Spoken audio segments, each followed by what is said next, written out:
Alright guys, TacticalRab again today. Hope you're doing well and enjoying your day so far. And as the second half of CDL Major 1 qualifiers are set to get back underway, it doesn't seem like any CDL rosters are looking to make changes for the time being. This time last year, there were many talks about it, especially with OpTic Texas. When Scump retired, Dashy was out, Dashy was back in, and it was absolute hell breaking loose. This year though, for now, doesn't seem like any teams are blowing it up quite yet. But Octane certainly believes that one team might absolutely have to, that being the Carolina Royal Ravens after a difficult first couple of matches of the league and a difficult set of scrims over the last couple of days. Very much intrigued to your thoughts in the comment section below. Hit the like button if you enjoy. Subscribe if you're new as always, I'd greatly appreciate it. Lots of map pool discussions over the last couple of days. What needs to happen for the current map set we have going forwards in Modern Warfare 3. Now, unfortunately, none of these maps are going to come back. Did see this from OpTic though. Pick 2, kick 2, what's the play? For me, this is relatively easy. Solar, I know that is a fan favourite map for many from Advanced Warfare. I actually never particularly liked it, I'm not going to lie. It might be a bit of a hot take, a bit of a blasphemous take. I thought BioLab and other maps were better in that game, personally speaking. It's not like I hated Solar, but I didn't especially like it compared to some others. So, to me, Solar is gone. Standoff, I absolutely love this map from Black Ops 2, all the game modes. And then I guess I've got to choose between Fringe and Arsenal here. Arsenal was good, I did like it, but like, I can't turn down an opportunity, can I, to pick Fringe in this one. But going forwards into this upcoming game, what do you guys think about this map, Rio? I actually haven't got a chance to play on this yet. I played a lot of meat, I'm not going to lie. When that was added into the game, I actually haven't played the game in a couple of weeks. I haven't really got a chance to play Rio yet. So is this map viable? Because I look at it and I see relatively symmetrical map layout. I see a left lane, I see a right lane, I see a middle lane. You know, it almost reminds me of like, you know, World War II-esque map design. It's not, it's almost like, I don't know, flak tower looking thing in the middle here. To be honest, I don't really know what it looks like or whether it's any good or not. But just looking at the layout, this looks like a potentially competitively viable layout if there isn't any, you know, crazy stuff going on. So I don't know. What do you guys think about Rio? I know that people have talked about it as being a possibility to be played in competitive, alongside, of course, Greece. That's the main one people have been discussing lately, which to me seems pretty viable. And honestly, this would be very interesting for the meta because, sure, there is water, you can, like, swim out of the map, but we played HyDra last year and that was worse than Greece's, I would say. And if you look at Greece's layout here on the right-hand side, you know, this looks, it's a bit messy, but I think that having seen it played a bit, it should work okay. The spawns probably aren't ideal. The spawns aren't ideal anywhere, but we know that SMGs are not exactly struggling in this game. The rifle is definitely a good weapon, but on this map, it's plausible that some hardpoints are like 3 SMG hills, which I think would be maybe a welcome change. And I wouldn't be surprised at all if many teams, especially teams that have stronger SMG lineups, are pretty keen to get Greece in place of a map such as Terminal. Now, we'll talk about this set of scrims again in a couple of minutes' time, but, you know, Terminal hasn't been pretty for many teams. Obviously, Ravens were getting slammed on it the other day, and it's mainly an AR haven, right? So if you've got good SMG players, you are probably begging for the opportunity to vote Terminal out and get Greece in.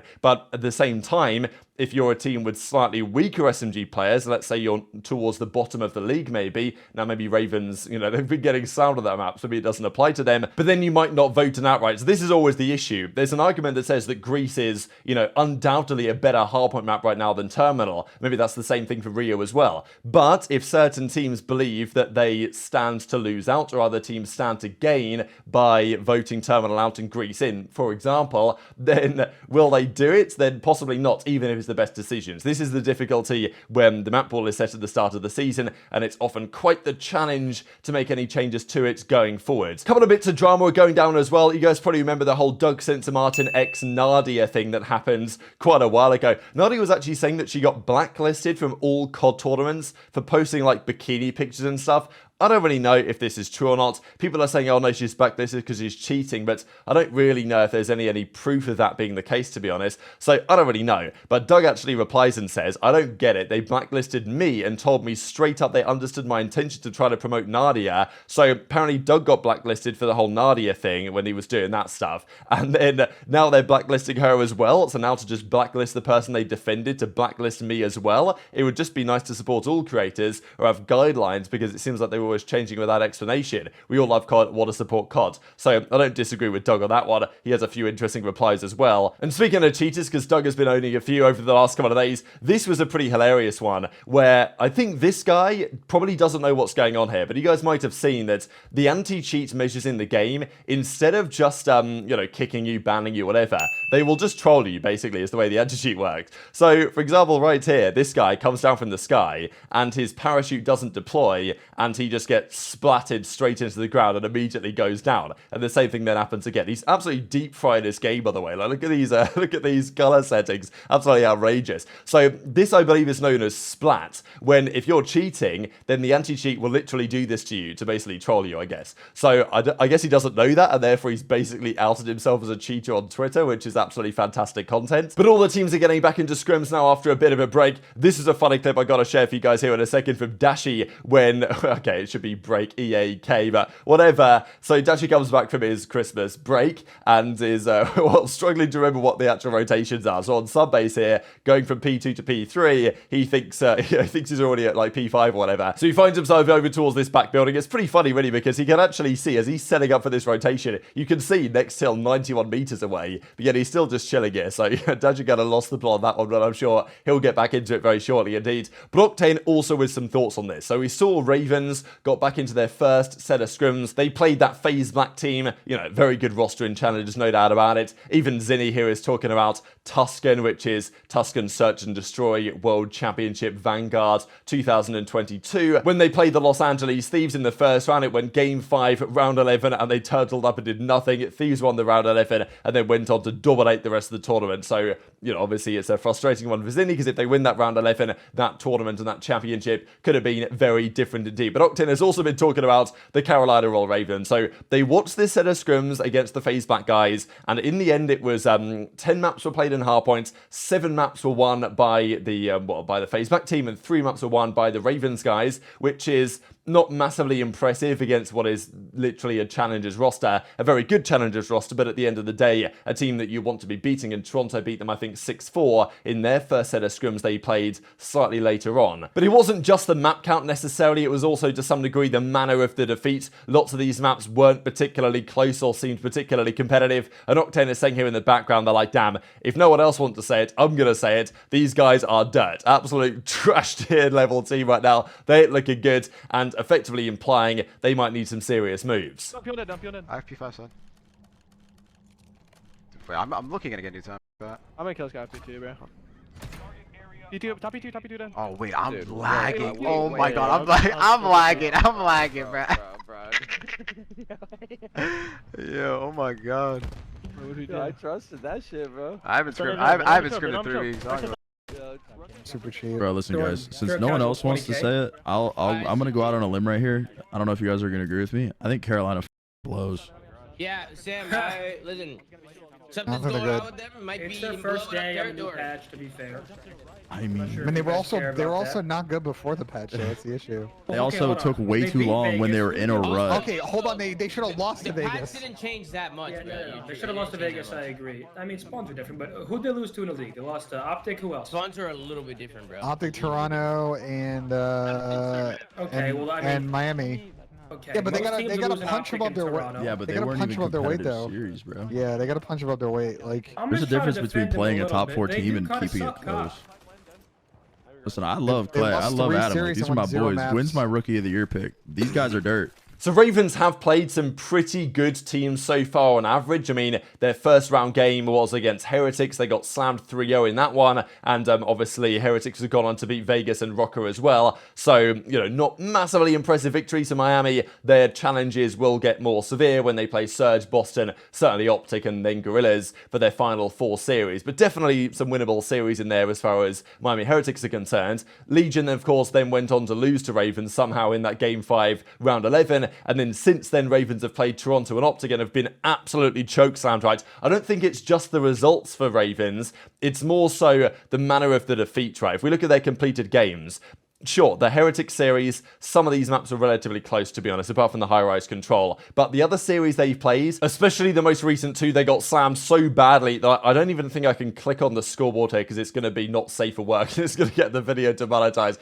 So, it was that brutal, right? And the stats paint a pretty similar picture. Now, their story going forward is they play Rocker, definitely a winnable series, an absolute must-win, right? Because they're currently 1 in 3. They have 3 more series to play. They need to get to 3 victories. And to be honest, with their map counts right now, given the fact that their map count is horrible, I don't know if 3 victories will be enough. If they go 3 in 4, is that going to be enough to make winners bracket with their terrible map counts? Unless they slam the remaining teams they play.